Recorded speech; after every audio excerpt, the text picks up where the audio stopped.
The outtakes. I have to make sure that this is fine. Let's just worry about this chair some more. I think it should be the opening to every gathering in paradise is to look at a woman get very fussy over something entirely insignificant. Who doesn't want to watch that? Who doesn't long for that feeling of inexplicable OCD-like behaviors? Who doesn't want it? I'm sorry, I'm living my dream. Don't be jelly. Okay, I think I made a horrible face there. I think I will demand that you edit it out, Chandler.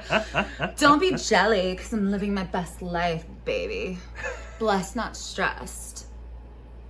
I fixate on my weird chair here because I don't like the color, because apparently the only color I really love is blue. It's true. It's true. You can ask Chandler. Viewer, you can ask Chandler. I will fight. At me. Bet. I'm ready. Defend the color orange and you're dead to me. We have no room for you on Gathering Paradise. Okay, I think a lot of that probably needs to be edited. Hi, this is Jenny O'Neill. Welcome to Gathering Paradise. And on this channel, we talk about poetry, we talk about music. I'm a singer, I'm a poet, and we get into it. The most important stuff in life. I know you've been like, what's going on with poetry? I'm here for you. So, today's poem on Gathering Paradise is one that we're gonna see if I can recite by heart, because I've taught it almost every college class I've taught. It's quite short. It's by the British poet Philip Larkin. And the title is very authoritative and grand. It's called This Be the Verse. So keep that in mind with the rest of the poem and that juxtaposition and sort of clashing, right? They fuck you up, your mom and dad. They may not mean to, but they do.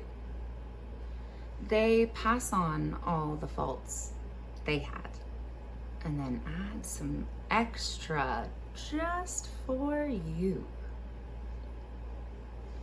But they were fucked up in their days by fools in old style hats and coats who half the time were soppy-stern and the other at one another's throats. Man hands on misery to man. It deepens like a coastal shelf. Get out as early as you can and don't have any kids yourself.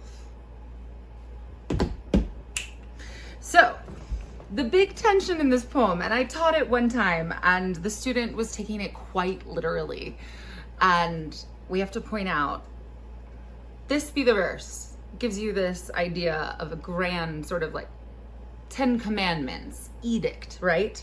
And then the rhyme scheme is closer to that of Dr. Seuss. I need your face, Chandler. I think did I get all the words right? I think there were 4 or 5 errors. Do you see how he is a machine? My producer, handler, Chandler, CP3PO is a machine. Okay. It was... Okay, I get it. I feel like I need some kind of tagline. It is meant to be irreverent. It is not meant to be interpreted completely literally. But I think even in this sing-song, even in this Dr. Seuss levity of the rhymes and the rhythm, putting that fun kind of thing in there, and I'll do another reading where we emphasize that, right? This be the verse.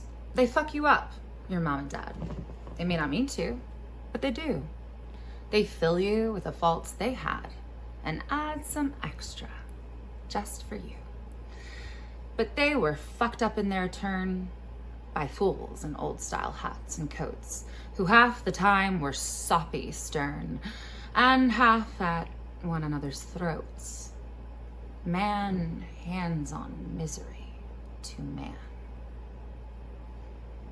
It deepens like a coastal shelf.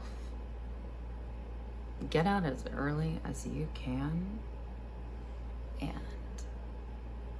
don't have any kids yourself.